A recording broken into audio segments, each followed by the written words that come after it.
Olá pessoal, bom dia, tudo bem com vocês?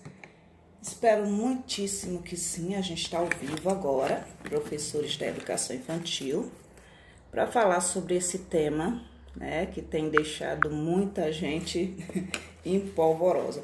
Na verdade, para que a gente possa continuar, né, a nossa última live aqui no grupo, onde a gente falou sobre como escrever relatórios de educação infantil. A gente falou um pouco sobre os relatórios da educação infantil, que é esse processo, né, de avaliação dos nossos quefazeres, avaliação de contexto, avaliação da criança e como um todo. E como a gente estava com o celular descarregando, ficamos aí devendo para vocês, né, essa segunda parte da gente ia falar sobre o relatório de educação infantil em tempos de pandemia. Óbvio que nesse momento em que o que a comunidade escolar, os professores de educação infantil tanto buscam, porque a gente está dentro de um contexto totalmente diferente daquele que a gente estaria, a gente tem muito material, muitíssimo material falando sobre isso. Mas, em geral, são materiais que partem de um ponto de uma subjetividade muito grande, né, que apontam as dificuldades de se fazer isso, e que objetivamente não leva a gente a um lugar muito distanciado. Porque como a gente entrou na pandemia, que é num contexto totalmente desconhecido para a gente, totalmente desconhecido para as famílias, e a gente de repente ficou aí esperando o Conselho Nacional de Educação nos dar um parecer, nos informar o que seria feito na educação infantil. E as escolas de educação infantil, né, particulares começaram a articular, né, o que elas consideravam que era mais importante naquele momento, que era atender a demanda, né, dos pais. Se eles estão pagando mensalidade, eles precisam ter, né, alguma devolutiva. E a escola pública foi dando uma olhada, foi observando muito antes de parecer. Muitas escolas começaram a pensar, não, a gente tem que fazer igual, então a gente tem que seguir. E a gente fazia lives e conversava sobre isso e falava sobre essa perspectiva de uma educação à distância para a educação infantil, que é surreal, né, que é muito complexa de se fazer, que a gente apontava muito as dificuldades de se fazer isso e de se fazer isso de uma maneira que a gente estivesse seguindo orientação, que a gente estivesse seguindo realmente uma base nacional comum curricular, as diretrizes curriculares nacionais de educação infantil, e aí chega o parecer, né, o parecer do CNE. No momento que esse parecer chega, ele fala para o professor de educação infantil, para as escolas que atendem crianças, as creches e pré-escolas, que, olha, vocês podem fazê-lo. É possível que vocês promovam uma educação à distância na educação infantil. De que forma? Sugerindo às famílias propostas de atividades. Propostas que levem em consideração o quê? Os eixos estruturantes da Base Nacional Comum Curricular, e essas propostas, né, elas estão aí nas interações e nas brincadeiras que a gente propõe. E a gente viu se desenhar esse cenário, e a gente trabalha muito com grupo, e a gente observa muito os grupos, e a gente viu se desenhar um formato em que as escolas começaram a tentar fazer dessa maneira. E muitas escolas conseguiram ter êxito, porque fizeram um planejamento para isso. Primeiro elas observaram o contexto, elas analisaram a situação, elas acolheram as famílias, elas conversaram com essas famílias, elas tentaram se aproximar. Elas criaram grupos no WhatsApp, no Telegram, né? Elas trouxeram a família para junto no sentido de dizer para as famílias, olha, o momento é um momento em que a gente precisa preservar a vida das crianças, em que a gente precisa preservar a vida dos profissionais de educação e a vida dos próprios pais que vão receber essas crianças em casa novamente. Então, no momento que a escola, que se planejou, que se programou para conseguir entender o contexto da pandemia, e como é que se trabalha nesse contexto, e como dentro desse contexto, a questão entre família e escola, esse elo que precisa existir desde a educação presencial, isso precisa ser fortalecido, e se não é fortalecido, se não existe ser criado, a escola que entendeu isso, ela consegue nesse momento ter um professor que se senta e consegue fazer um relatório de educação infantil, né, entendendo todo esse processo desses 6, 7 meses pelos quais a criança passou, porque vai ser um profissional professor que ele tem o olhar do pai e da mãe, um olhar atento.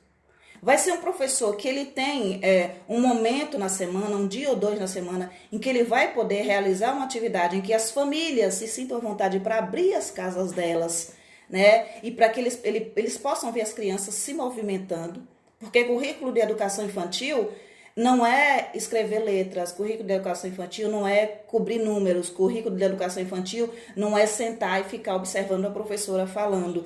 O currículo da educação infantil ele é muito mais amplo. Então, ele passa pela questão do brincar, ele passa pela questão da interação, ele passa pela questão do momento que a criança vai tomar banho, a hora que a criança senta para comer e o momento que ela se deita para dormir. Então, você precisaria ter um olhar atento de uma família 24 horas por dia ao desenvolvimento do próprio filho. E isso, obviamente, no Brasil, onde as famílias entendem educação infantil como escolarização infantil e muitas vezes muitos professores, por não conseguirem trabalhar com essa subjetividade, com essa complexidade da infância, eles também fazem uma questão de uma preferência por isso. Não dá muito para você falar em realizar um relatório e fazer um parecer reflexivo sobre aquilo, né, que eu precisaria que a família tivesse me dando uma devolutiva, onde eu precisaria estar conversando com as famílias e as famílias precisariam estar conversando comigo, onde eu precisaria ver, né, se o Joãozinho, se a Maria, se o Joaquim lá na casa dele, ele realmente está interagindo e está brincando. Então, primeiro ponto que a gente colocava na outra live, o que é que a gente precisa para fazer um bom relatório de educação infantil? Para fazer um bom parecer descritivo, para fazer um bom relatório individual, para fazer um bom relatório final, a gente precisa, todo o processo da iniciação da escrita desse relatório descamba na questão da formação profissional e no olhar que o professor tem para a educação infantil e para a criança, ok? Se você é um professor, bom dia, Rosana, se você é um professor que tem um olhar para a educação infantil como um espaço em que eu vou dar aula, a gente vê a rede social sendo tomada por aulas remotas, né? Óbvio que a gente tem a questão da escola particular, que não trabalha com currículo, que em sua grande maioria trabalha com currículo listado pelos pais e não por especialistas, né? Trabalha com a questão de eu vou dar para os pais aquilo que eles querem. O que é que eles querem? Eles querem, né, escolarização. Então, a gente dá escolarização. Então, você vê a rede sendo tomada por milhares de aulas, né? Primeiro, aula não é um vocabulário que deveria existir na educação infantil, não é. Mas a gente muitas vezes se sente obrigado, por exemplo, quem trabalha com blogagem, quem trabalha com grupo, a gente se sente obrigado a escrever plano de aula, para que o professor encontre uma referência que não é uma aula, é uma vivência para a educação infantil de acordo com a Base Nacional Comum Curricular. Mas o professor de educação infantil ainda não retirou do vocabulário dele, muitos professores, a questão aula. E não retirou do vocabulário, né, essa questão de escolarização infantil e não de educação infantil. Então, como é que você faz um parecer reflexivo, tendo em vista a observação do contexto, a observação da criança, do desenvolvimento da criança, a observação de como essas crianças interagem, de como elas brincam, de como elas vivenciam as coisas. Se você é um professor que ainda dá aulas na educação infantil, porque você é obrigado pela escola, ou porque você não consegue fazer de outra forma, porque você não entende que dá para fazer de outra forma, porque o seu olhar para a criança não é como um cidadão de direito, não é como um sujeito histórico, não é como alguém que constrói cultura. Seu olhar para a criança é como um olhar para alguém que precisa ser preenchido por um certo conhecimento que foi construído ao longo dos séculos, e você tem esse conhecimento para dar esse conhecimento para a criança, para que essa criança seja uma espécie de esponja para absorver de você, que é o ser que tem o conhecimento, como se ela não tivesse nada a dar, como se ela não tivesse nada a oferecer, como se ela não tivesse nada a ensinar. Então, descamba nisso. A gente tinha um processo avaliativo que partia da questão de fichas, uma espécie de checklist, né? A criança sabe ler, a criança sabe traçar os numerais de 0 a 10, a criança sabe fazer isso, a criança sabe fazer aquilo. E muitas pessoas criticam muito essa questão do fichamento, essa questão do eu pontuar. Não, Joãozinho, dou uma olhada na lista, Joãozinho, né, em relação à socialização, a socialização do Joãozinho tá regular, tá boa, tá ruim. Muita gente critica esse modelo, mas tantas outras pessoas pegam um parecer descritivo, né, pegam um parecer pronto e acabado e troca palavras. Isso não tem nada de diferente de checklist, é a mesma coisa. E a gente pontua há muitos anos já nessa rede social, nesses 12 anos que a gente trabalha no nosso site no Ideia Criativa e que a gente trabalha em grupos no Facebook e tenta dialogar com os colegas, não trazer formação, mas dialogar com os colegas para que a gente passe realmente a entender o que é educação infantil, o que é ser um especialista em educação infantil, qual é a importância, né, do professor da educação infantil para esse desenvolvimento da criança. A gente vai vendo se desenhar uma troca de nomes para algo que a gente já conhecia há muito tempo, porque o professor ainda não educou o olhar. E uma vez que o professor não educou o olhar, ele sai da universidade muitas vezes acreditando que isso que eu tenho e esse cruzamento com o chão da escola já é suficiente. E eu entendo que o que eu li na universidade não tem relação com o chão da escola. Óbvio que não tem relação com o chão da escola. Porque muitas vezes o que a escola ainda promove e o que a Secretaria de Educação, incrivelmente, ainda trazem como um ponto de partida para o professor da educação infantil é um trabalho centrado no professor, centrado no conteúdo, que desvencilha os conteúdos totalmente da realidade, da experiência, da vivência da criança, e depois eles dizem assim, faz um relatório reflexivo, de acordo com a Base Nacional Comum Curricular, sobre as experiências e as vivências que foram propostas. Só que o professor não trabalhou numa perspectiva de experiências e de vivências. Então, como é que você pode fazer um trabalho, desenvolver um trabalho de escrita de um relatório individual, com base nas experiências e nas vivências infantis, se toda a sua trajetória de trabalho nessa pandemia foi voltada para a escolarização? E não para essa questão mais ampla de educação infantil. Então, é praticamente impossível você, professor, que não tem uma escola, um coordenador, um diretor, fazer a escrita de um relatório que seja fiel à realidade, em que você comece por fazer uma análise do contexto. E qual é essa análise do contexto? É a análise de que nós estávamos dentro de um processo presencial. E de repente, do nada, de uma hora para outra, a gente teve uma quebra disso. Né? Isso implicou em quê?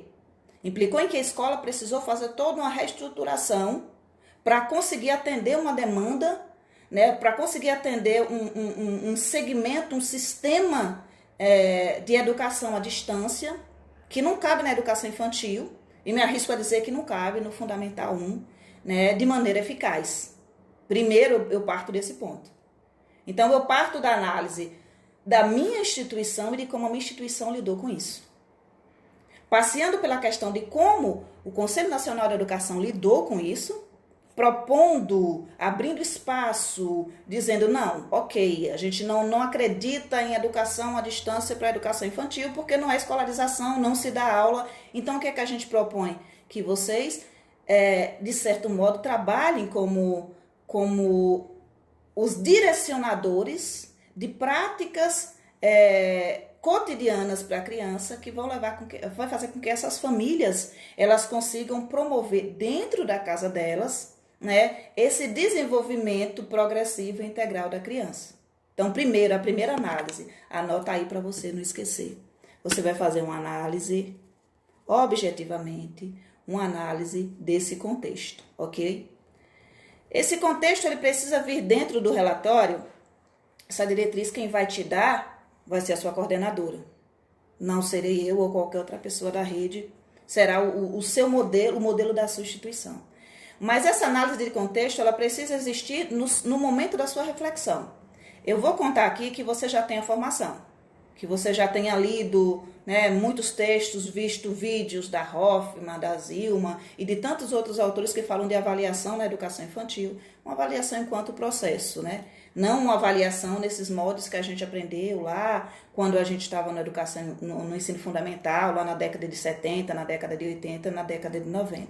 Então, é preciso primeiro assim, vamos analisar o contexto e vamos analisar a forma como a instituição escolar lidou com esse contexto.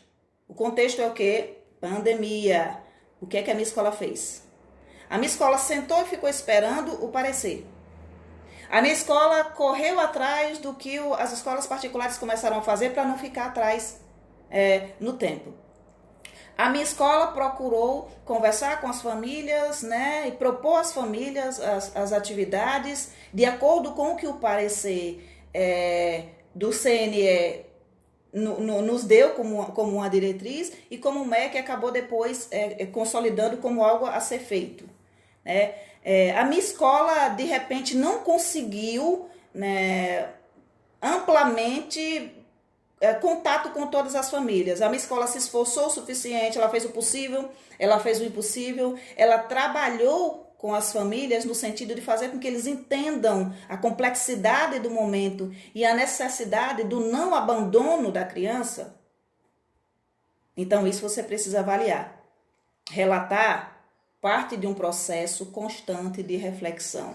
E refletir requer que a gente se faça perguntas e que a gente responda essas perguntas. É um constante indagar, é uma avaliação do todo, não é? A avaliação na educação infantil não é avaliação, não é classificação, não é avaliação do que a criança. Essa criança aqui é melhor do que essa aqui no sentido de que a oralidade dela tá boa. Não é classificar a criança, não é medir, não é aferir valor de acordo com o que essa criança pode fazer ou não. Como eu falava para vocês na nossa outra live, o relatório, ele é uma bússola, ele aponta um caminho para que você crie novas estratégias.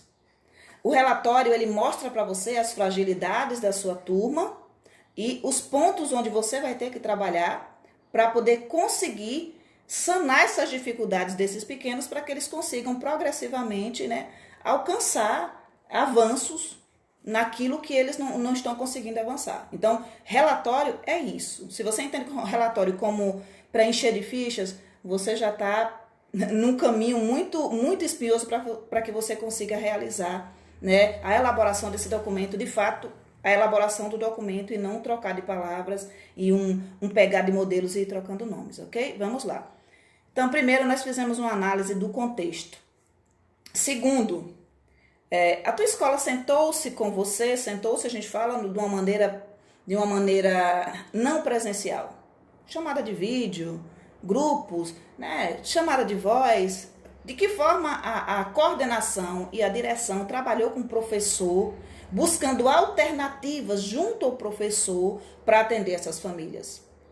Você teve algum tipo de orientação? Sim, não. Isso também precisa ser analisado, também precisa ser avaliado. Ok? Que formação eu tive? Maioria das escolas, o professor teve formação zero, a coordenação não tinha como orientar o professor dentro deste contexto que ninguém conhecia. E aí a gente ficou tentando fazer. E por fim, a minha escola tentou trabalhar de acordo com o Conselho Nacional de Educação. Mas aí a gente foi vendo que as outras escolas estavam dando aulinhas. E aí a gente ficou pensando, as famílias aceitam melhor as aulinhas. Então a gente procurou trabalhar de acordo com as orientações do Conselho e de acordo com o que está disposto na Base Nacional Comum Curricular, ou a gente cedeu ao desejo de não especialistas, que são as famílias, por promover uma educação onde a criança ficasse mais tempo olhando para o professor, sentada à frente de uma tela, e depois fazendo uma atividade, né, que não era uma proposta por si só de brincadeiras ou de interações, mas algo mais fechado no sistema apostilado. De que forma foi que foi feito isso? Então, analisamos o contexto geral, parte por um processo de autoavaliação daquilo que eu fiz. De que forma eu fiz? Quão preparada eu estava para isso? O quanto eu me preparei ao longo de 8 dias, 15 dias ou um mês até sair o parecer? né, do Conselho Nacional de Educação. O que é que eu fiz com isso que me foi dado? O que é que eu fiz com essa problemática que se desenhou para mim?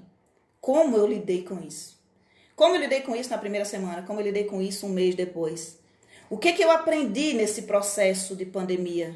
O que é que ele trouxe para mim enquanto fruto? Eu aprendi a utilizar melhor as tecnologias, eu aprendi a fazer uma chamada de vídeo em grupo, né? Eu aprendi a conversar com as minhas crianças, interagir com elas através de uma tela e entender que elas conseguem fazer isso, né? O que foi que você aprendeu e de que forma você foi vendo o contexto todo de uma maneira, porque inicialmente você enxerga de um jeito, quando você está dentro do processo, o seu olhar é outro. Então, como é que foi o meu olhar para isso tudo aqui?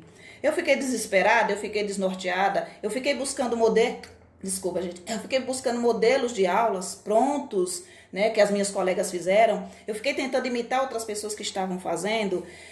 Eu me preocupei mais na questão da estética do meu trabalho ou me preocupei mais com o lado humano do meu trabalho? Eu estava me preocupando com a forma como as famílias estavam enxergando o meu quefazer pedagógico, com o julgamento que eu receberia das famílias, ou eu estava me preocupando com a criança, né, e em seguir a documentação, porque eu entendo que a criança precisa de interações e brincadeiras. E se eu estava me preocupando mais com os julgamentos das famílias, a possibilidade é de que eu tenha cedido à pressão geral, né, do professorado, dos grupos das escolas particulares em promover uma escolarização na educação infantil. Então eu passei a abrir vídeos diários para ensinar a letra, para ensinar o numeral, para ensinar a fazer isso, para ensinar a fazer aquilo. E de que forma eu fiz? Eu consegui mesclar esse trabalho que é bem escolarização com algo que promovesse uma vivência para a criança, uma experiência significativa, ou eu não consegui. Então, o processo de construção de qualquer relatório não é só em tempos de pandemia, é uma análise geral do contexto, de como a instituição lida, de que espaços essas crianças têm para brincar em casa, na pandemia, na educação presencial, que espaços as crianças têm para brincar na escola e como eu, professor, faço uso desses espaços para promover experiências e vivências significativas e ricas, ok? Fizemos essa análise inicial desse contexto, de como a instituição lidou com o contexto, de como a secretaria ela orientou os coordenadores, os gestores, de como esses gestores e esses coordenadores lidaram com as famílias a princípio, né, que não é apenas um trabalho que o professor deve fazer de se aproximar das famílias, o gestor e o coordenador também, né? E depois, como é que vocês foram orientados e a partir daí, da orientação de vocês, como é que vocês começaram a promover essa educação, ok? Tudo bem. Feito isso, a gente passa a entender. Se você promoveu um tipo de educação em que você conseguiu trazer a família para perto, em que a sua escola e a sua instituição realmente se engajou nesse processo de se aproximar das famílias, porque não é só uma questão do julgamento da família, existe uma questão do julgamento de como você, especialista em educação, consegue fazer essas relações interpessoais e consegue sensibilizar as famílias, educar o olhar das famílias para que elas entendam que interações e brincadeiras são mais importantes do que uma criança frustrada sentada na frente do computador. Ok? Ok. Então tá tudo muito, muito simples de ser entendido, né? Avaliamos esse contexto.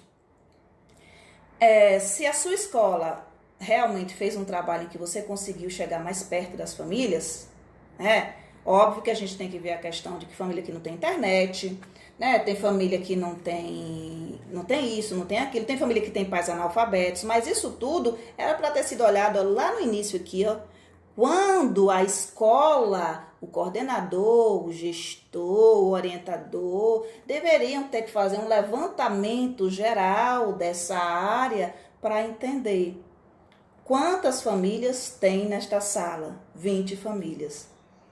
Quantos desses pais têm internet em casa? Quantos desses pais são analfabetos. E se as famílias em que os pais são analfabetos, tem algum familiar que consiga auxiliar a criança? Porque não precisa ser alfabetizado na educação infantil para acompanhar um filho numa brincadeira. Precisa ser alfabetizado para ler um plano de aula. Mas se o professor sabe que eu tenho um pai que é analfabeto, mas ele tem acesso à internet, então eu vou fazer a leitura das orientações em lugar de enviar as orientações por escrito. Percebem como a questão da avaliação desde o início, de uma avaliação inicial, é o que te dá, é o que te aponta o caminho, é o que te direciona a fazer um trabalho de uma forma menos frustrada, menos dolorida? É isso. Então, se isso foi feito, você caminhou de uma maneira muito menos espinhosa, muito menos dolorida. Ok? Se a escola prestou atenção, não, nós temos aí 20 famílias. E a gente tem aí 3 crianças, 4, 5 crianças que os pais não têm acesso à internet. Ou só tem um aparelho, né, em casa. E esse aparelho que tem em casa é para todas as crianças e não dá para a criança ter isso aqui. Então, na medida que você sabe, não, eu tenho essa parcela de famílias que eu não vou poder atender através de chamada de vídeo, ela não vai conseguir me responder pelo WhatsApp, eu tenho que ter outra forma de atender essa família. Como é que eu vou atender essa família? De que forma? O que que a gente vai fazer? A gente vai abandonar essa criança, porque essa família não tem internet, ou a escola vai encontrar um caminho, um meio de chegar até essa família, de chegar até esse pai, até essa mãe? Como é que a gente vai fazer isso? Então, se a instituição pensou isso, você não vai ter, eu não atendi essa família porque essa família não tem internet. Eu não atendi essa família porque essa família não tem, né, um pai e uma mãe alfabetizado. Tá bom?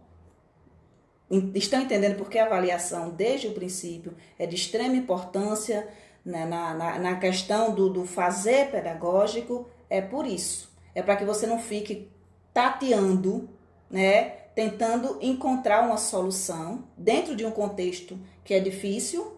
Não vou tatear aqui, não sei, eu tô no escuro. Quando você não avalia, você está no escuro. Quando você não avalia o contexto para tentar promover algo de qualidade, você está no escuro. A possibilidade de que você avance é muito pequena, ok? Aí chegamos ao ponto X em que a instituição trabalhou da maneira adequada, o contexto foi avaliado, né? A escola promoveu, fez o máximo que ela podia, não deu o mínimo dela, ela deu o máximo que ela podia dar. Ela entendia as casas dessas crianças, né?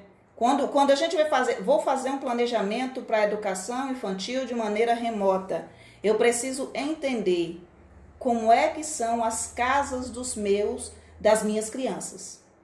Como é que são as casas. Eu não posso propor uma brincadeira no quintal se eu tenho 15 crianças que não têm quintal. E se eu for fazer uma proposta de que essas crianças, elas façam observações de elementos da natureza, de objetos da natureza e tudo mais, eu vou ter que entender. Olha, gente, tem criança que tem quintal com árvore. Tem criança que só tem uma plantinha num vaso na casa. Então, no momento que eu entendo, né, as dificuldades da família, né, a falta de internet, a falta de saber ler e escrever, que eu começo a entender o interesse ou desinteresse da família e tudo mais, a ignorância de muitos pais em relação ao que é educação infantil, eu preciso fazer todo o processo de formação dessa família, de formação assim, no caso de informação, de orientação do que é ser criança, do que é necessário na educação infantil, do que é realmente importante na educação infantil, né? Então, na medida que eu conheço todo esse contexto, que eu dialogo realmente com as famílias, e a família me diz assim, olha, eu não vou conseguir realizar essa atividade pela seguinte questão, né? A senhora pediu que a gente fizesse uma atividade com massinha de modelar, com farinha de trigo. A gente ia fazer a farinha de trigo, ia fazer a massinha de modelar. A gente não consegue fazer porque nós não temos farinha de trigo, não estamos conseguindo ir comprar, ou não temos dinheiro para comprar. Então, o professor vai dizer, ok, né? Seria muito mais interessante que o professor já tivesse um plano B, Então, se você não pode promover uma atividade para trabalhar com modelagem, né, com massinha de modelar, tem argila, tem barro, não tem, mas a gente tem outras atividades que a gente pode estar trabalhando a musculatura das mãos, pode estar trabalhando os pequenos músculos das mãos, que não necessariamente precisa ser com a massinha de modelar. Então, papai, mamãe, titio, titia, ok, não tem? Não tem. Então, não tem problema. Não tem problema nenhum. Né? Tem prendedor de roupa na sua casa? Ah, prendedor de roupa tem. A criança tem meia? Tem shortinho? Tem blusinha? Ok, estira um varalzinho aí e a gente vai trabalhar o movimento de pinça dela, a gente vai dar um jeito. Tem um conta-gota aí, sabe? Geralmente em casa que tem criança sempre tem uns remedinhos que é conta-gota. Tem conta-gota aí, pai? Tem conta-gota aí, mãe? Então faz o seguinte, enche um copinho de água, coloca a tua criança sentada uns minutinhos e pede ela para transportar esse líquido com conta-gotas. Para ela ir tirando daqui e colocando ali, tirando daqui e colocando ali. Entende? Então assim, quando o professor realmente faz um planejamento em que ele está pensando a criança, os contextos, os espaços, os tempos, a possibilidade de que ele consiga agregar essa família, trazer essa família para perto, para que essa família tenha um olhar para a criança diferenciado e possa dar base para ele construir um relatório, é muito maior, tá bom? Então, a gente fala, o mundo, a gente idealiza o mundo, tem que ser dessa forma, as famílias já têm que ser famílias que já são orientadas, né? Os professores já têm que ser professores que já sabem o que eles estão fazendo, os gestores já têm que saber lidar com a situação que acabou de se desenhar na frente dele, mas não é bem isso que acontece na prática. Na prática, os problemas eles vão aparecendo e a gente vai tentando, junto, coletivamente, famílias, instituição, professores, tentando entender e tentando perceber, né? Por que que isso é bom? Por que que isso é ruim? Então, eu espero que vocês tenham tido esse olhar da instituição e, posteriormente, que vocês tenham fazido, é ótimo, né, gente? Que vocês tenham feito esse planejamento, né, com esse olhar humanizado e esse olhar sensibilizado para as dificuldades das famílias, para que essas famílias criem com vocês uma conexão em que elas entendam que cuidar do desenvolvimento integral do filho deles, né? E ter a orientação de um especialista pedagogo, de um especialista em educação infantil, é algo muito importante. E que vai trazer para a criança deles, né, avanços e descobertas que ele sozinho não conseguiria. Mas você precisa convencer as famílias de que realmente aquilo que você está fazendo, aquilo que você está propondo, é algo substancialmente não apenas interessante, mas de utilidade, não para o hoje, não só para o agora, não para o já. Não é para entreter a criança, não é para deixar a criança mais tempo parada, né? Não é para que a mãe e o pai consigam fazer alguma coisa, não. É para o conjunto da vida dessa criança, tá ok? Então, cheguei aqui nesse ponto final, né, de realizar esse relatório, fim de ano, né? Então, eu vou observar todos os outros relatórios que eu fiz, se é que eu já fiz algum. Se é que eu já me interessei para toda semana, ao final desse processo louco de produção de atividades para a educação infantil, que não deveria ser uma produção de atividades, uma superprodução do professor que estava preocupado com a estética, que estava preocupado com como é que ficava mais bonito, né? Se eu fiz isso aqui e me preocupei tanto com a estética pelo julgamento dos pais ou não. E a partir daí eu vou começar a entender quais foram os avanços do Joãozinho. Eu sei desses avanços, eu conheço. Como é que o Joãozinho estava quando a gente saiu do espaço presencial para esse espaço virtual? Como é que estava o desenvolvimento físico e motor do Joãozinho? Como é que estava a questão da socialização e da oralidade do Joãozinho? Se eu tiver um registro anterior, uma primeira avaliação diagnóstica, com base na escuta do Joãozinho, com base na escuta da família do Joãozinho, né? Com base nas minhas estratégias, nessa escuta individualizada, nessa escuta do grupo, para poder entender como essas crianças estão, se eu tenho isso, eu posso cruzar isso com o que eu tenho hoje. E o que é que eu tenho hoje? Aí você trabalha com a realidade. E a realidade é, vamos lá botar no papel. Gia, eu tenho 20 famílias. O trabalho da instituição conseguiu alcançar 15. Vamos ser bem, né, até...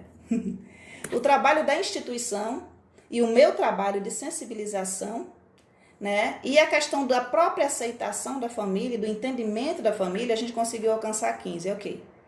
Dessas 15 famílias, como é que eu mantive esse contato a ponto de eu conseguir entender, né, que o Joãozinho, que estava com um desenvolvimento motor dessa forma, hoje ele avançou ou ele regrediu? Como é que eu vou fazer isso sem um olhar da família? Existe uma forma de fazer uma avaliação descritiva na educação infantil sem uma observação da criança? Existe essa possibilidade? Que avaliação seria essa? Como é que eu avalio o desenvolvimento de uma criança que eu não vejo? Através de um olhar terceirizado. Infelizmente, o que nós temos nesse momento é isso. Um olhar terceirizado. E aí, mais uma vez, vem a questão de todo o trabalho anterior que a escola fez com o professor. Aliás, que a escola fez com o pai do aluno e com a mãe do aluno. Por quê? Os pais, eles tendem a mascarar as fragilidades dos filhos deles, porque eles acreditam que se o filho deles não consegue dar conta de resolver determinada atividade, a escola o terá como um pai incompetente. Então, a gente vê muito essa prática quando você envia uma atividade para casa, para ser realizada pela criança, que precisa de um certo apoio do pai e da mãe, mas no sentido de acompanhar, no sentido de estar junto, no sentido de dialogar, né, no sentido de brincar, e o pai pega a atividade e faz pela criança. Então, digamos que você pede que a criança observe em livros, revistas, né, jornais, peças do vestuário, né? E a gente vai fazer o quê? Um desenho com interferência. Então, assim, eu quero que você pegue um vestido. Ela vai recortar um vestido de uma revista, ou ela vai recortar um short, uma blusa de uma revista, ela vai recortar um biquíni de uma revista, e a partir dali ela vai fazer o desenho dela, né, criar um esquema corporal ou qualquer outra coisa que ela queira criar a partir daquilo. Então, muitas vezes o pai não tem o entendimento de que aquilo precisa ser feito pela criança. Então, o pai folheia a revista, ele encontra a figura, ele recorta a figura, ele cola a figura, e aí depois ele deixa que a criança faça o desenho. E muitas vezes, se ele tiver sem paciência, ele faz o desenho só para a atividade estar feita. Então, ele traz para o professor de educação infantil, que não está lá no contexto, que não está observando, a ideia de que o Joãozinho, por exemplo, ele consegue, a partir da observação de figuras, entender o que é uma peça de vestuário. Isso é um short, isso é uma blusa. Ele traz a ideia de que o Joãozinho, ele consegue fazer um corte simétrico, né? E nessa ideia de que o Joãozinho ele já consegue recortar essa peça e colar, né, de uma forma muito bem adequada, a gente vai entender que o desenvolvimento da coordenação motora fina do Joãozinho foi um bom desenvolvimento. Então, é preciso que as famílias entendam. Você não pode fazer atividade pela criança porque eu preciso entender se essa criança se desenvolveu. E eu não quero que a atividade esteja toda recortadinha, bonitinha.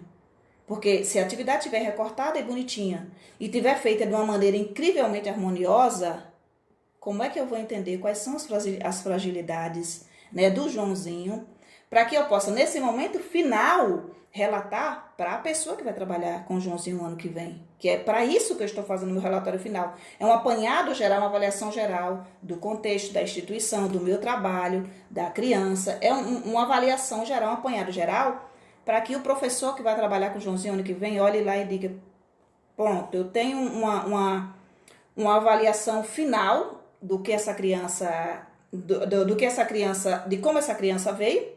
Eu tenho agora esse processo em que eu vou fazer a escuta dessa criança, em que eu vou promover atividades para entender se nesse mês de férias, nesses 2 meses de férias, ele teve algum avanço.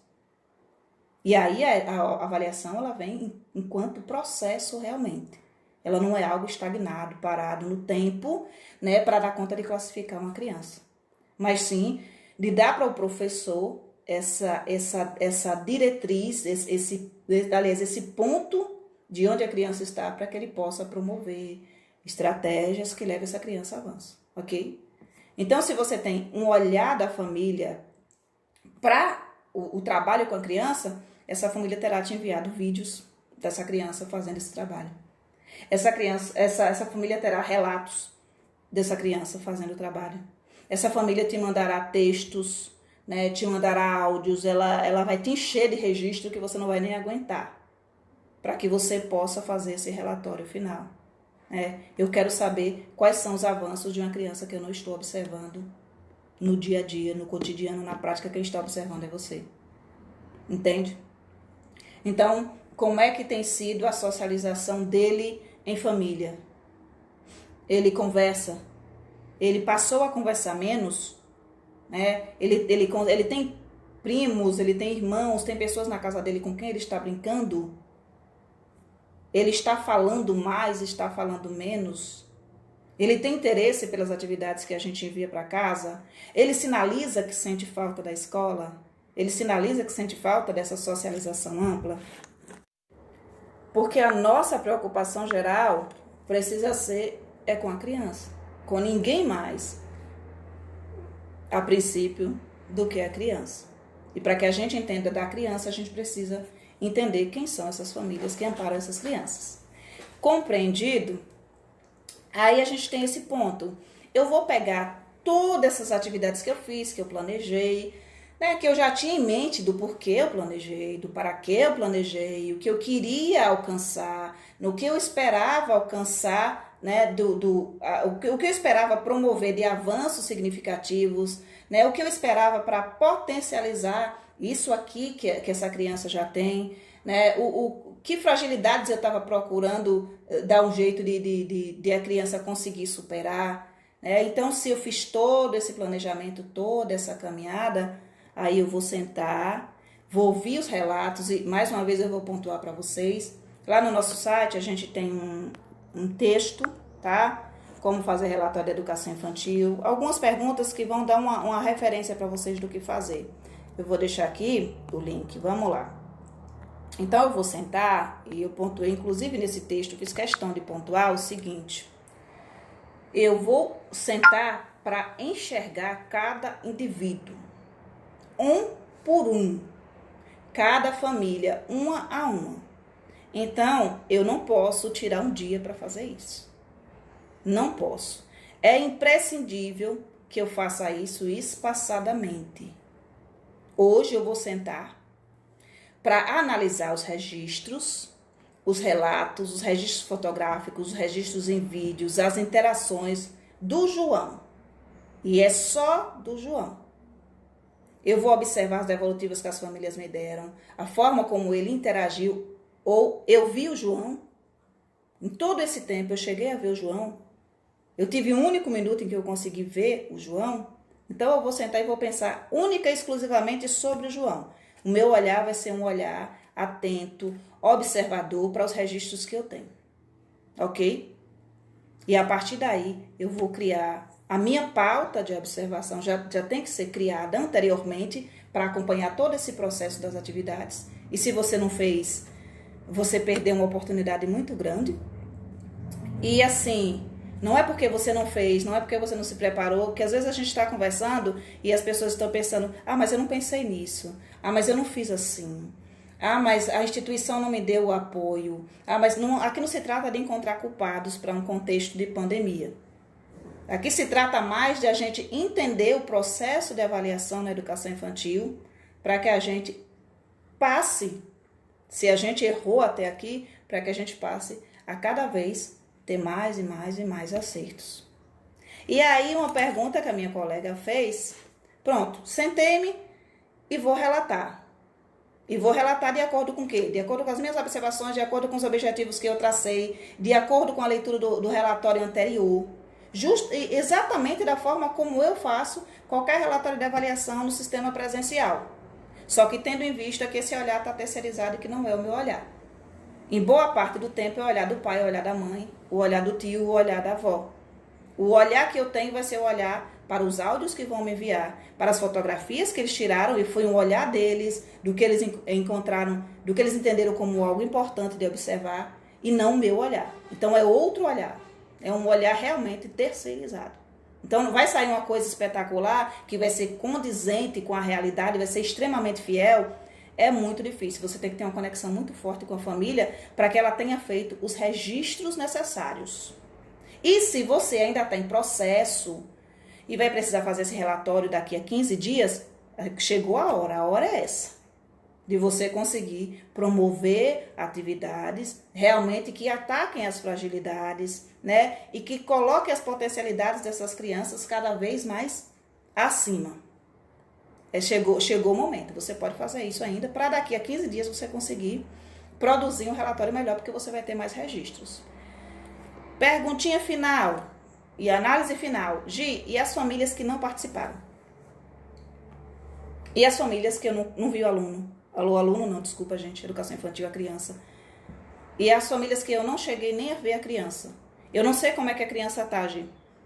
E a colega dizia assim, fazia essa pergunta para mim e eu sinalizava, faz o seguinte, se a família não te relatou nada, não te enviou nada, você não teve um olhar sobre essa criança, você vai relatar justamente que você não olhou essa criança.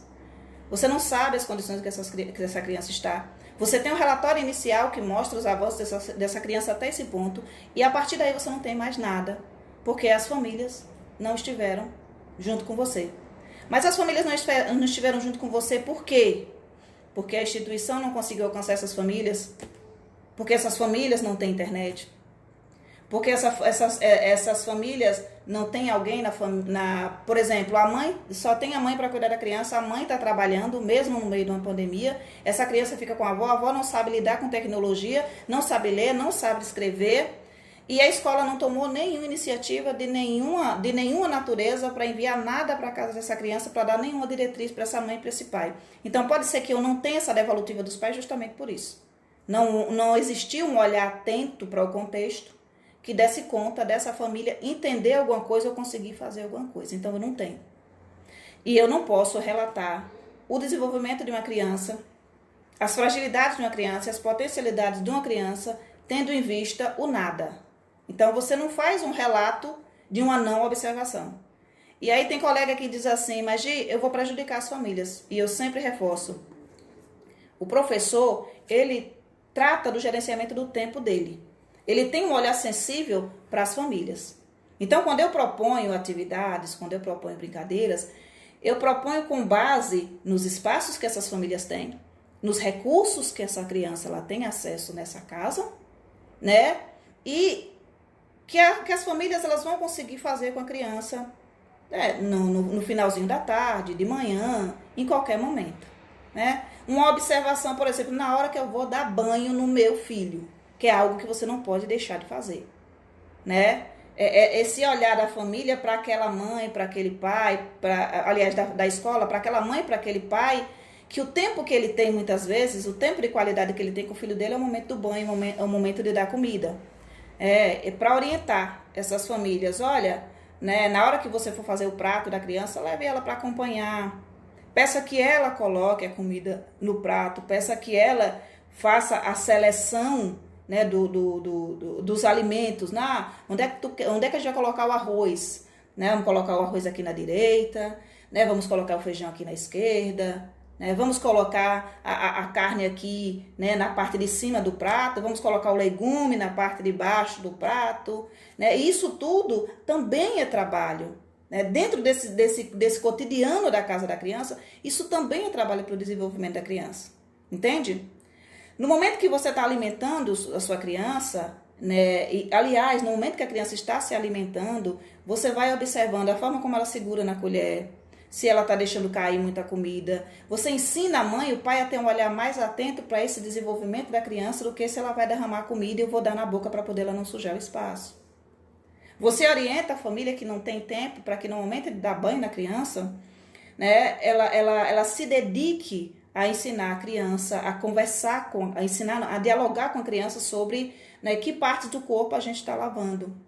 Não, vamos lavar atrás da orelha, lavar o pé, vamos lavar a mão. Tudo isso precisa ser observado pela família enquanto um processo em que a criança ela está aprendendo, em que ela está convivendo com a família, né? Em que ela está explorando, né, o próprio corpo, observando, analisando o próprio corpo. No momento que eu vou lavar entre os dedos dos pés, atrás da orelha, essa consciência que ela tem desse corpo que é dela e de que ela precisa cuidar. E aí vem a questão da higiene, né, a questão da autoimagem da criança, tudo isso está relacionado à Base Nacional Comum Curricular. Porque currículo na educação infantil não é escrever letra, né? Não é escrever números. Currículo na educação infantil é algo muito mais amplo. E as famílias precisam ter esse entendimento. Tá bem? Tá, ficou muito bem explicadinho? Então, se eu fiz esse trabalho de orientação para que essa família, que a mãe não tem muito tempo para estar com a criança, que ela está trabalhando, que o tempo que ela tem é à noite.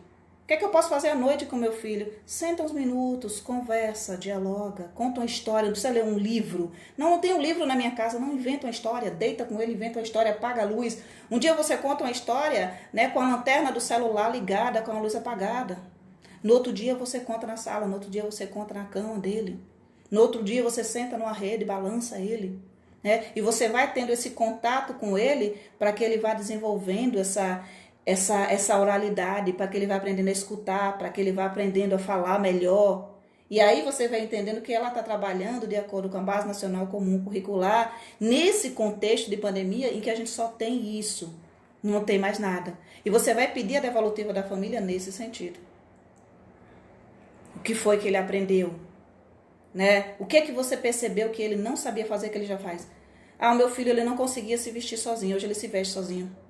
Entende? Eu não deixava o meu filho escolher a roupa. Hoje ele escolhe a roupa, porque eu entendo que faz parte desse processo, né, de desenvolver a autonomia, que ele vá até a gaveta e ele perceba, hoje está um dia frio. E como o dia está frio, eu preciso cobrir os meus pés, então eu vou pegar uma meia. E que meia eu vou pegar? Essa aqui. E eu vou pegar um casaquinho, porque eu preciso estar bem aquecido. E quando estiver um dia quente, ele perceba, não, o vestuário que eu tenho que pegar é esse aqui. Então, quando a mãe e o pai faz tudo pela criança, né, além de deixar uma criança mais frustrada, porque ele está constantemente seguindo ordens do pai, da mãe, o corpo dele é só algo a ser vestido, a ser alimentado, né? Não há interação, não há brincadeira, não há nada. Às vezes a criança fica mais no tablet, no celular do que com a família, né? A família ela precisa entender que isso mais prejudica a criança do que auxilia no desenvolvimento dela. E os relatos dos pais em relação a esse desenvolvimento, os registros das leituras que eles fazem, da criança que está escolhendo, já está escolhendo a roupa, já sabe qual a roupa adequada para esse espaço, para aquele espaço. Os áudios que ele faz com que a criança envie para o professor, para que o professor entenda, olha, ele estava falando assim, né? E agora ele já consegue falar, o repertório dele, o vocabulário dele já é um vocabulário maior, já é um vocabulário de mais palavras. Então, tudo isso é base para que você construa o seu relatório, com base no que você estava pretendendo observar. Né, as questões da oralidade, da questão do desenvolvimento motor, né, da questão do desenvolvimento físico, da questão da socialização, do desenvolvimento emocional da criança e tudo mais.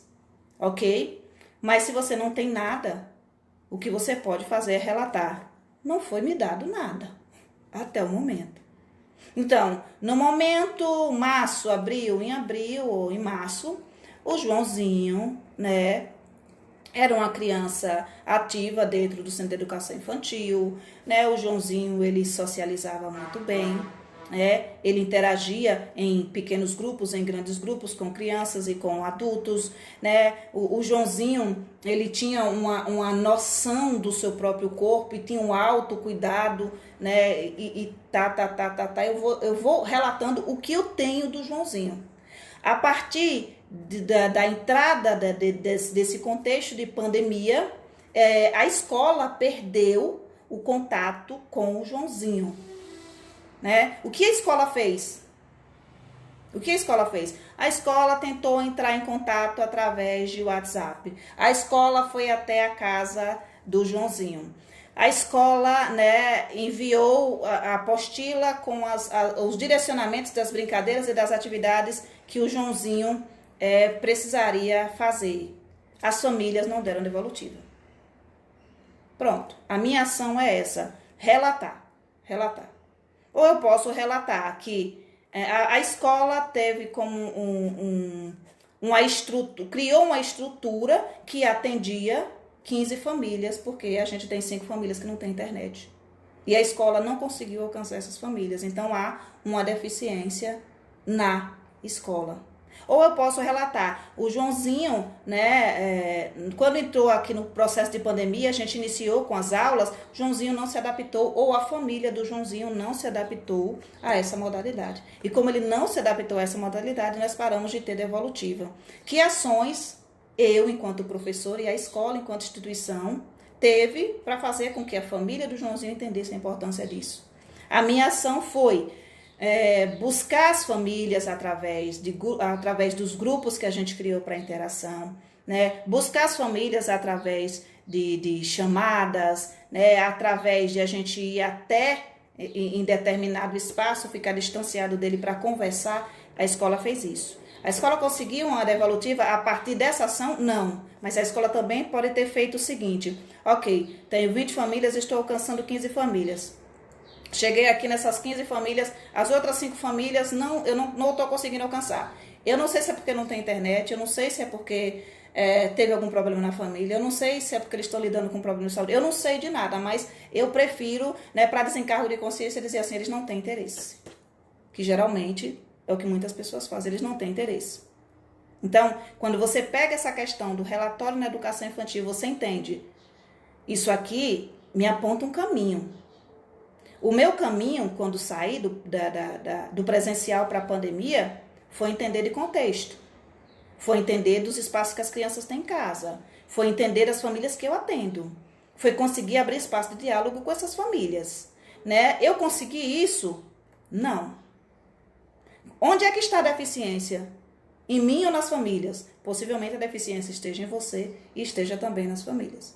Tem algo muito importante que o professor precisa desenvolver. Na vida como um todo, nós precisamos desenvolver enquanto seres humanos. É a questão das relações, de aprender a se relacionar. E tem uma questão das relações interpessoais e das relações intrapessoais. Um professor que consegue relacionar-se bem com ele mesmo é um professor seguro do seu que fazer. Então eu sei que eu, nesse período de pandemia, apesar de não ter sido assistida por governo, apesar de não ter sido assistida pela escola, apesar de não ter sido assistida pelo coordenador, apesar de não ter sido assistido de maneira nenhuma, apesar de ter um celular ruim, eu, enquanto profissional professor, procurei criar meios, procurei desenvolver estratégias que me fizessem me aproximar dessas famílias para chegar até a minha criança e promover uma educação do mínimo de qualidade possível.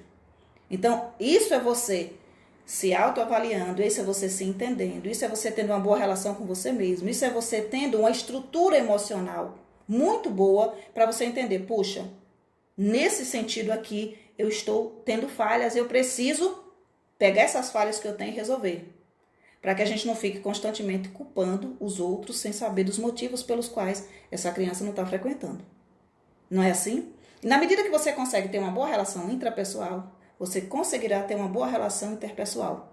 Porque quando você parte do entendimento de você, do entendimento das questões que cercam o seu que fazer pedagógico, você começa a passar a entender que a escuta, o diálogo, o olhar para essas famílias, para essas crianças é de suma importância. E saber relacionar-se com elas e ter equilíbrio emocional para que você, de fato, consiga entender que são pessoas, são famílias. E não cabe aqui eu ficar preocupada com o julgamento delas. Cabe aqui eu fazer o melhor pela criança. O julgamento da família, do meu que fazer pedagógico, vai ser muitas vezes o julgamento que a sociedade tem, por exemplo, nesse momento, para o olhar do médico. Ok, se o médico não está querendo, né, receitar para a Covid um tratamento com remédio milagroso, né, que não faz efeito, não vamos nem usar o remédio, vamos usar um chá de boldo, Então, existem pessoas na sociedade que vão dizer, esse médico não é um bom médico porque ele não falou que eu tenho que tomar chá de boldo, porque eu li no WhatsApp que o chá de boldo cura a Covid. Então, se você é um professor que está constantemente preocupado mas se eu não mandar essa atividade, né, que é uma atividade mais para alfabetização, para primeiro ano, o pai vai dizer que eu não sei ensinar. E aí que está problemático, o seu olhar é um olhar voltado para o pai, somente. Não é um olhar voltado para a criança, um olhar voltado para a infância. E, mais uma vez, talvez as pessoas estivessem esperando um modelo pronto e acabado de um relatório de educação infantil em tempos de pandemia. E eu sinto informar que vocês vão encontrar muitos, mas que nenhum deles vai, de fato, mostrar a realidade do seu que fazer pedagógico, porque você está fazendo no mesmo modelo de checklist. Você está pegando pessoas, né, colocando todo mundo enfileirado e marcando, fulano foi bem nisso, ciclano foi bem naquilo, fulano foi bem naquilo, muitas vezes inventando dados, porque a gente não tem, e aí a colega diz assim, mas e as famílias? Né? Não cabe a você fazer uma gestão de tempo das famílias. Cabe a você ter um olhar individualizado para essas famílias. Cabe a você entender que tipo de planejamento você está fazendo. E se esse planejamento está contemplando todas as crianças. Cabe a você entender se a sua instituição, se o seu coordenador, se o seu diretor realmente não mediram esforços para fazer isso e para fazer aquilo. E se vocês fizeram tudo isso, fizeram muito bem feito, e ainda assim a família não deu devolutiva, porque a família diz assim, eu não tenho tempo. Não tenho tempo para o meu filho. Talvez ela não tenha esse olhar de que o tempo para o seu filho é sentar no sofá da sala, botar ele no colo e escutá-lo. De que o tempo para o seu filho é observar que ele, num determinado momento, viu uma formiguinha passando e ele parou e ficou olhando. Que o tempo para o seu filho é você pegar um monte de vasilhinhas e botar uma bacia d'água e dizer para ele, fica aí, brinca aí, enche esse copo, né? Esse copo é grande, esse é pequeno, né? Essa água aqui a gente vai botar nessa bacia para ficar raso, aqui vai ficar fundo, né? É a criança pegar um carrinho e começar a brincar e passear por cima dos móveis e muitas vezes o pai não tem um olhar para isso enquanto, né, um aspecto de aprendizagem, de desenvolvimento do filho dele. E a escola, o professor precisa dar esse olhar para os pais, para que eles comecem a entender que muitas vezes a sua constante interferência nas ações das crianças, né, a criança pega um prendedor e ela está lá. Pega o prendedor e bota no dedo. Isso é algo muito, acho que até a gente quando cresce faz. Pega um prendedor, abre e fecha no dedo, abre e fecha no dedo, abre e fecha no dedo. E muitas vezes a família fica preocupada que o prendedor vai quebrar, né? Ou fica dizendo ele vai se machucar. E não entende aquela pequena atividade como uma descoberta de que a criança ela está fazendo um processo em que ela está pressionando um objeto e ela está vendo assim, não, se eu colocar se eu tirar muita pressão, vai prender muito o meu dedo. Mas se eu pressionar um pouquinho mais, ele vai soltar um pouquinho mais o meu dedo. É uma descoberta que a criança faz. E é uma atividade que ela está fazendo, que aparentemente para o pai e para a mãe é só algo que ele está fazendo que vai quebrar um objeto da casa dele ou vai possivelmente machucar o dedo dele. Então, em lugar de a gente ensinar a criança, a gente vai retirando da criança a possibilidade dela aprender. É como a mãe e o pai, uma orientação muito simples. Uma gaveta na tua casa, uma gaveta de armário, pega a gaveta de baixo e coloca os utensílios do seu filho. Coloca lá a colher dele, o copo dele, o prato dele. E aí na hora que você... eu quero água, mamãe. Ok, o copo tá na gaveta. Ele abre a gaveta, ele pega o copo, ele vai até a geladeira, tem uma jarrinha, né, do lado da porta para que ele pegue ele mesmo a água dele. Tem um filtro, ele não pode beber água gelada, tem um filtro onde ele vai pegar a água dele. Mas vai derramar hoje, vai derramar amanhã, vai derramar depois de amanhã. Num determinado momento, ele já vai ter toda uma coordenação, todo um desenvolvimento que vai fazer com que ele não derrube mais o suco.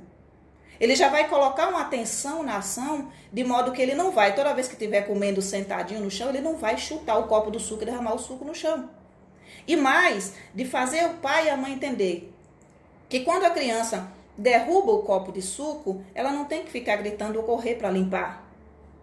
Ela pode muito bem orientar a criança a como fazer essa limpeza. Vai ser uma lambança a princípio? Vai ser uma lambança, mas é um processo de aprendizado. A gente não nasceu sabendo. Para aprender a rodar a bicicleta, você tomou muitos tombos. Até o dia que você conseguiu entender. Isso aqui se trata de eu conseguir me equilibrar em duas rodas e seguir. Mas você não nasceu sabendo.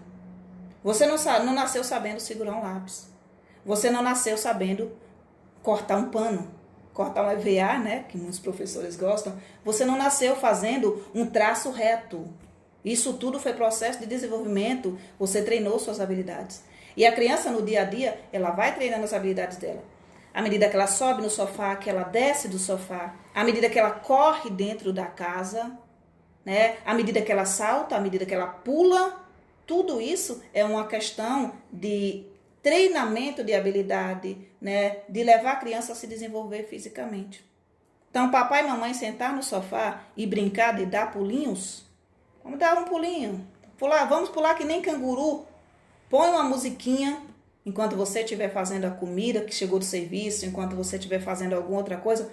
Põe uma música, né, que fale de canguru, que fale de pulo. Incentiva o seu filho, enquanto você está ali interagindo com ele, a pular. Enquanto você corta uma cebola, naturalmente você pode conversar. Você pode interagir, você pode rir, você pode brincar. Você pode explicar para ele que aquilo é uma cebola. Ele pode observar você fazendo ação. Ele pode observar a questão da textura, da cor da cebola, do cheiro da cebola. Ele pode observar que tem uma cebola que é roxa, tem uma cebola que é branca. Entende? Isso é processo de aprendizagem, num todo.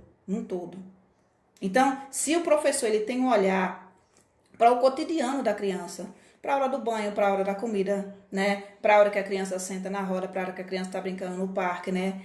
Para a hora que a criança chegou em casa e vai dormir, né? Para a hora que a criança ajudou a guardar o colchonete que ela estava dormindo, para a hora que a criança, não, eu quero forrar a cama, e ela tenta forrar a cama que ela estava dormindo, ela tenta varrer o chão que ela sujou. Se o professor começa a ter esse olhar para todas essas pequenas atividades cotidianas, como forma de potencializar, né, a questão das descobertas e das habilidades das crianças, vocês têm uma possibilidade de trabalho junto às famílias que é muitíssimo prazerosa.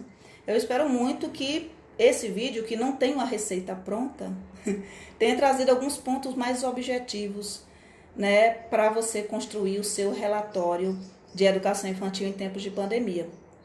E assim, se você está aí sem registro, se você se deu conta de que você realmente não pensou as atividades da maneira que você deveria pensar, esse é um momento para que você se forme, para que você reflita, para que você não cometa esse erro no ano que vem. A gente não sabe se a gente continua na educação remota, se a gente vai ter um ensino híbrido ou se a gente volta para o presencial. Mas em todos os casos, de qualquer forma, para fazer um relatório da educação infantil, você vai precisar, vou pontuar de novo, fundamentação teórica, olhar educado para entender essa criança como um sujeito histórico, como um produtor de cultura, como alguém que não é uma tábula rasa e não é um vasilhame. Você vai precisar ser reflexivo em relação à sua prática. Você vai precisar criar pautas de observação, escrever bastante, relatar aquilo que você está observando de forma individual e de forma coletiva.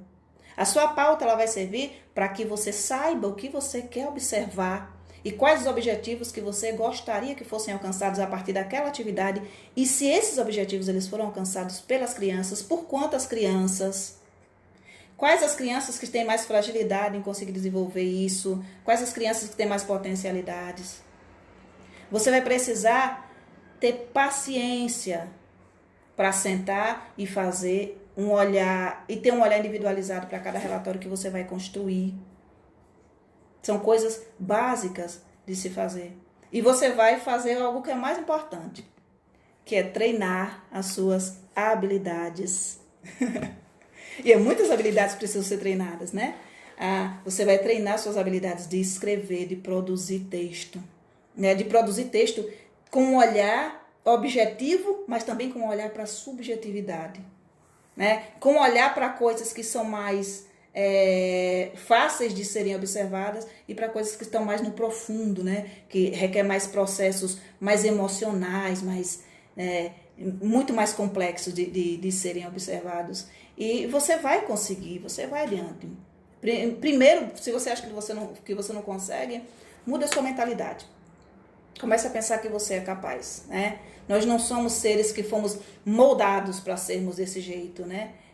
Aliás, nós somos moldados, estou quase falando que nem a Dilma, nós fomos moldados, mas nós precisamos sair desses moldes e começar a nos construir novamente de outra forma.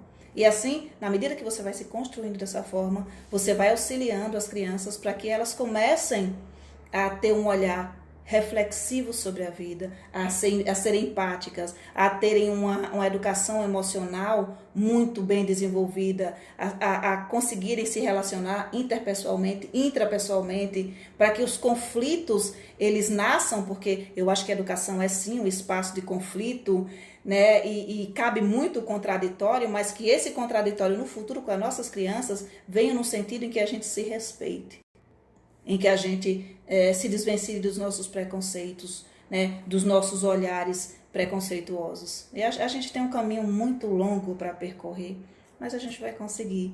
Deixa eu ver os comentários das coleguinhas para poder terminar, que essa live eu mais falei do que qualquer outra coisa, mas eu não queria perder o fio da meada, e como eu costumo fazer, eu não queria sair do tema, assim, para poder ver se eu consigo dar um apanhado mais interessante para vocês. Vamos lá, obrigada Alessandra. Lina, bom dia. Você é muito especial e importante para nós, professoras, pedagogas, parabéns por ser tão profissional. Muito obrigada, meu amor, muito obrigada. Bom dia, Antônio, Simone, Olga, oi, meu amor, tudo bem? Outra Simone Falcão, Samara, vamos ver se tem mais algum. Regilene, realmente, infelizmente, o que acontece em muitas escolas particulares é isso, escolarização. Em muitas escolas particulares e em muitas escolas públicas também. Você quebrar, vou usar a palavra quebrar, você quebrar com um sistema onde as pessoas entendem a criança de uma maneira em que elas são vasilhames a serem preenchidos e que educação infantil é como um ensino fundamental mirim, um ensino fundamental para bebezinhos, para pequenininhos. Você quebrar com essa ideia é muito difícil, porque é a ideia mais fácil. É a forma mais fácil de se trabalhar. Bom dia, Alexandra. É a maneira que você consegue desenvolver, como, por exemplo, quando eu falo para vocês. Nesse momento de transição, muitas escolas tentaram seguir o parecer, mas acabaram cedendo à questão da escolarização, porque viram que as escolas particulares estavam fazendo assim e estavam recebendo aí os elogios dos papais e das mamães. Então, se abandona esse projeto maior para a infância, que é o olhar sobre a criança, sobre as brincadeiras e sobre as interações das crianças, e volta o foco, o centro do protagonismo ao professor.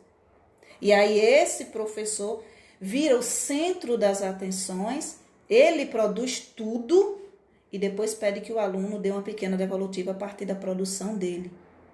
E aí a gente vai se perdendo no momento de fazer um relatório, porque a gente perdeu em diálogo, perdeu em vivência, perdeu em experiência, perdeu em observação de contexto, perdeu enquanto instituição, porque a instituição ela tem a possibilidade de crescer muito nesses momentos, né? De mostrar realmente que tem um diferencial e que pode desenvolver esse diferencial.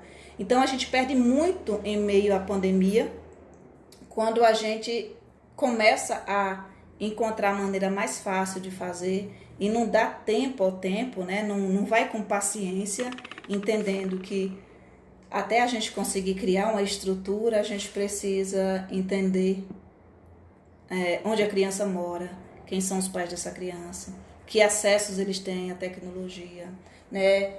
Se eles são alfabetizados, se eles não são. E seria muito interessante que a escola já tivesse esses dados antes, porque no momento que a gente fala em avaliação inicial, nessa primeira avaliação, a avaliação do início do ano, a gente está falando numa escuta de pais. Também. Não apenas numa escuta da criança e de um olhar para a criança. né? A criança não é a extensão do pai, não é a extensão da mãe, mas muito do que a criança traz, enquanto desenvolvimento, enquanto vontade de aprender, ela aprendeu no seio familiar dela. Foi lá com a mãe e com o pai que ela entendeu, por exemplo, que ela não é capaz de colocar um suco em um copo. Foi lá com a família. Ou foi na escola, em que a escola enfileirou a criança, colocou o suco no copo e deu na mão para evitar que a criança se sirva sozinha e derrube. E molhe o lugar, e suje. E aí um adulto tenha que limpar. Por quê? Porque a gente não ensina a criança que se ela sujou, ela pode limpar, porque ela precisa desenvolver essa capacidade de também fazer isso. E à medida que ela limpa, ela está fazendo movimentos que são importantes para ela. Movimentos com as mãos, movimento com o corpo. Ela está, inclusive, se ela derramou água, ela está com um paninho do tamanho dela, ela vai aprender a torcer, a tentar fazer certos movimentos, vai aprender a espremer, né? Que são coisas que também são importantes para trabalhar com os movimentos das mãos. Mas a gente olha para a educação infantil, a gente vê a massinha de modelar, a gente vê o pontilhado, vê o traçado, né? A gente vê a questão do treino, a gente vê a questão do tirar do quadro, mas não vê essa questão muito mais ampla, né? Que, por exemplo, se eu estou com uma criança apresentando, por exemplo, as frutas e tem uma laranja, e eu faço com que essa criança ela observe a cor dessa laranja, a textura dessa laranja, a acidez da laranja, o cheiro, né, que fica na mão no momento de que se corta essa laranja. Se eu incentivo ela a tentar espremer para tirar o suco dessa laranja e ela está transformando, né, essa fruta em um suco, eu estou trabalhando os objetivos de aprendizagem da Base Nacional Comum Curricular. E são vivências, são experiências ricas, significativas, que vão produzir nas crianças memórias que elas vão levar para o resto da vida delas. E quando elas lembrarem da escola, elas não vão lembrar de uma experiência estática, parada, vendo um professor, né, só se balançando na frente delas. Mas elas vão perceber, eu participei, eu interagi, eu brinquei, eu socializei, eu corri, eu pulei, eu brinquei com areia, brinquei com água, brinquei com planta, né, eu brinquei na horta, né, eu tive uma infância rica, né, e uma infância em que eu realmente vivi. Como quando a gente saía aqui, eu tenho uma vivência de educação, uma vivência de infância, que eu não fui para a escola, então não passei por esse processo formal de educação na escola, na educação infantil, em que eu saía para observar a natureza ao redor da minha casa, os galhos, as formigas, né, as joaninhas, o que aparecesse pela minha frente. E o pé de mandacaru, ele tem uma flor, e a flor do pé de mandacaru ela é branca. Antes de ela se formar, ela faz uma espécie assim de um tubozinho que vai se alargando e que, para mim, enquanto criança, parecia o rabo de uma galinha, porque eu era do interior, eu via muito galinha, parecia um rabo de uma galinha. Então, geralmente, eu pegava isso, né, essa flor, sem se abrir do pé de mandacaru e levava para casa, porque, para mim, isso era uma comida que eu ia preparar. Então, hoje eu vou preparar a galinha. Por quê? Porque me lembrava a galinha. Era eu pegar o espinho do mandacaru, ia lá e olhava onde é que estava, porque tem os espinhos que são mais pontiagudos e que são mais secos, e isso é mais difícil de sair. E tem aqueles outros espinhos que a base deles é muito fácil de se retirar. Então, eu, enquanto criança, explorava. Isso aqui está muito firme, né? É muito duro, é muito difícil de sair. E eu ia lá e pegava o outro, e eu já sabia, depois de um tempo, exatamente qual era o espinho que eu poderia retirar. E eu queria o espinho maior. Talvez você já esteja até pensando, para que eu queria o espinho? Então, eu queria o espinho para brincar de costurar. Porque minha mãe, ela costurava também. Minha mãe era lavadeira e ela costurava. Então, eu pegava o espinho, pegava um pedaço de pano, tirava desse pano uma linha, porque não tinha linha, a gente tirava, a criança inventa, ela não vai lá, aí eu só quero isso que já está pronto e acabado. Tirava aquela linha, amarrava essa linha no espinho de mandacaru e eu ia brincar de costurar. Era assim que eu brincava. Eu chegava até à beira da estrada, né, que aqui é uma BR, uma rodovia, não tinha calçamento naquela época, tinha muitas pedras, e eu pegava aquelas pedrinhas e eu ia lá e eu preciso de uma pedra quente. Por quê? Porque a minha criança, o meu bebê, ele tá com febre e ele precisa ser tratado. Então eu ia até a estrada, pegava uma pedra quente, enrolava essa pedra num paninho e quando ela esfriava, ela tinha sarado, ela tinha melhorado porque eu tinha cuidado dela. Então todo esse processo de brincadeira, né? Todo esse jogo que a criança faz, o próprio jogo simbólico, a questão do faz de conta, tudo isso é de extrema importância para que ela vá se desenvolvendo e vá criando estruturas mentais que deem conta de ela trabalhar com tantos outros conteúdos lá mais adiante. Então, brincar é uma coisa extremamente séria. E aí eu queria convidar vocês para ouvirem o nosso podcast. A gente tem 3 episódios do nosso podcast, tá bem? Lá no nosso canal Ideia Criativa Educa, lá no YouTube. Nós temos 3 podcasts sobre brincadeiras, tá bom? Nós temos sobre a brincadeira da amarelinha. Temos um podcast sobre o brincar heurístico, que é muito interessante. E eu tô querendo gravar um podcast sobre pular corda. Tá? Tentei gravar o podcast de avaliação, mas eu não consegui, ele ficou muito extenso. Eu ainda estou tateando para conseguir utilizar essa ferramenta que eu comecei a utilizar semana passada. Tudo é processo e eu gostaria de incentivar muito vocês nesse momento a uma coisa. Quando eu falo para vocês, tudo é processo, tudo é via ser. Eu estou falando para vocês que vocês estão constantemente em desenvolvimento. Então, no momento que vocês se depararem com algo difícil de fazer, como, por exemplo, criar um podcast, como, por exemplo, abrir uma live para falar com vocês, que para mim, pode buscar minhas lives, eu tenho lives aqui no canal, de quando eu comecei, há uns 3 anos atrás, eu era muito mais tímida, eu ficava muito mais e a gente vai se desenvolvendo à medida que a gente vai fazendo. A gente vai treinando as nossas habilidades até que a gente se torne competente naquilo que a gente está fazendo. Então, se para você é difícil criar documentação, se para você é difícil escrever, você só vai conseguir fazê-lo no momento que você se desafiar. Hoje eu vou fazer. Tá bem. Gente, é você olhar para aquilo ali, eu não vou usar um palavrão, eu ia falar um palavrão, mas não cabe aqui nesse momento, né? No meu dia a dia, assim. É você olhar para o que você construiu e você dizer assim, isso aqui tá péssimo. Vamos usar um termo mais leve, isso aqui tá uma porcaria. Porque não é uma questão de você construir o relatório e você dizer, não, agora eu tô livre. Não é um tô livre. Não é um tô livre. Se você quiser usar a palavra livre, a palavra liberdade, não use no sentido de ter preenchido um documento burocrático. Use no sentido de você ter se libertado da ideia de que você tem que ter um modelo pré-criado e que você tem que construir isso de uma forma burocrática. Então você olha no sentido de agora eu tenho liberdade para educar o meu olhar, observar o meu contexto, observar a criança, observar as famílias, e eu sentei e eu produzi isso aqui. E você olhar para aquela coisa inicial que você fez e você se orgulhar daquilo que você fez. Ainda que no início, daqui a 5 anos você vai olhar e vai dizer, mas isso daqui estava uma porcaria. Mas aquilo ali, isso aqui, é o que você conseguiu desenvolver nesse momento. Então, esse seu sabotadorzinho interno, que fica o tempo inteiro dizendo para você que você não consegue, precisa ser domado.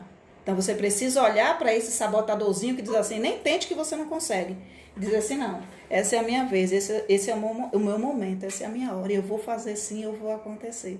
E aí, daqui a 5 anos, daqui a 10 anos, você vai estar dando aulas sobre como é que se faz isso. Porque você foi persistente, se desafiou, desenvolveu a habilidade. Você vai estar escrevendo livros, não é relatório, você vai estar fazendo pesquisa de campo, escrevendo livro, fazendo mestrado, fazendo doutorado. Não se apequene na sua prática. Não acredite que porque você passou num concurso, tá bom. Não, passei num concurso, tá maravilhoso. Fiz o curso de pedagogia, fiz uma pós-graduação, tá maravilhoso. Não tá. Se desafie constantemente. Leia diariamente, todos os dias. 3 páginas, 4 páginas, 5 páginas. No dia que tiver difícil, procura lá no YouTube, me ajuda bastante. Meditação guiada. Faz uma meditação. Procura lá aulas de yoga. Começa a fazer um exercício físico. Começa a fazer, se você não gosta de yoga, eu gosto muito. Porque yoga cuida do corpo, cuida da mente, ajuda a gente nas questões da ansiedade e tudo mais. A gente tem lá no ideacriativa.org um post sobre yoga para crianças.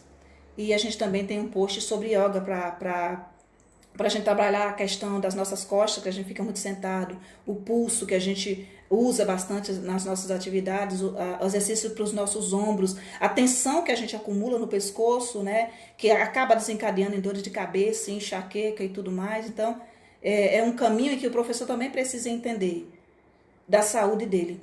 Algo que olha como a gente vai fugindo do tema, mas continua dentro dele. Algo que me deixou muito encafifada, assim, quando eu estava colocando as hashtags no Instagram, é quando você coloca a hashtag saúde do professor, não aparece muita coisa. Tem poucas publicações. Então a gente não se importa muito com essa questão. Cultive pequenos hábitos diários que levem você a cuidar do seu corpo. Faça anotações. Não fique constantemente levando o trabalho da escola para casa e se matando em cima deles, porque você não é produtivo. Você precisa ser produtivo. Você precisa ter um olhar para o trabalho que você vai fazer e dizer assim, eu vou sentar e vou fazer isso daqui com prazer. E você está feliz. E não você amontoar um monte de serviço porque você não se sente competente e chegar no final você está lá com 20 relatórios para fazer, dizendo, como é que eu faço isso aqui? Eu vou morrer. Tá bom? Então, tenha um olhar muito amoroso para você mesmo. Não um olhar em que você olhe para você se olha enquanto incapaz e diga, tá bom assim. Não, mas um olhar em que você se desafie. Que você constantemente esteja se desafiando a saber mais, a ter mais conhecimento. Por você, não é para competir com o outro, mas para que você, cada dia mais, você diz assim, eu vou fazer meu relatório inicial. E é o primeiro parecer do ano. E o que é que eu vou observar? Como é que eu vou escutar as famílias? Como é que eu vou escutar essa criança? E de repente você se vê no final do primeiro bimestre com aquele primeiro relatório te dando referência do avanço das suas crianças, das fragilidades que eles ainda acomodam neles mesmos. E você se vê ali naquele processo que você chega a arrepiar, que você pensa, eu consegui. E a partir desse segundo relatório, desse segundo momento de relato, eu tenho o relato inicial que vai me dar base e eu vou saber como é que eu vou estar caminhando, né, nessa minha jornada pedagógica. Então, é extremamente, extremamente importante que vocês procurem materiais sobre avaliação, vejam vídeos sobre avaliação, leiam a Base Nacional Comum Curricular, se formem constantemente, parem de procurar um modelo pronto e acabado. Obrigada, Olga, pelo carinho. E se sintam capazes. Gente, muitíssimo obrigada. Agora eu vou parar aqui porque eu tenho que trabalhar, né? Trabalhar mais, né? Quem quiser dar uma forcinha pra gente, o nosso site é o ideiacriativa.org. Então, convido vocês a visitarem nosso site. Nós temos um trabalho lá de 12 anos. Não são 12 dias. Temos atividades dentro de um viés tradicionalista? Temos. Por quê? Porque existem escolas e professores que trabalham dentro desse viés desde sempre. E que precisam de certo apoio para fazer uma transição entre o tradicionalista até se trazer algo mais construtivo. E a gente vai, de certo modo, aos pouquinhos quebrando essa tendência à escolarização e fazendo com que o professor entenda a necessidade de entender de infância, né, de desenvolvimento infantil e de promover vivências significativas. A gente tem muitas ideias, muitas vivências para trabalhar de acordo com a Base Nacional Comum Curricular lá no nosso site. Então, convido vocês mesmo, tá? Nosso canal aqui no Facebook é o Ideia Criativa Educa, Instagram Ideia Criativa Educa, YouTube, vai lá ver o podcast sobre brinquedos e brincadeiras, YouTube é Ideia Criativa Educa, e a gente tem o nosso site ideiacriativa.org, material gratuito, artigos, atividades e tudo mais. Espero que vocês gostem, que vocês compartilhem no WhatsApp, no Instagram e onde vocês encontrarem, tá bom? Até mais!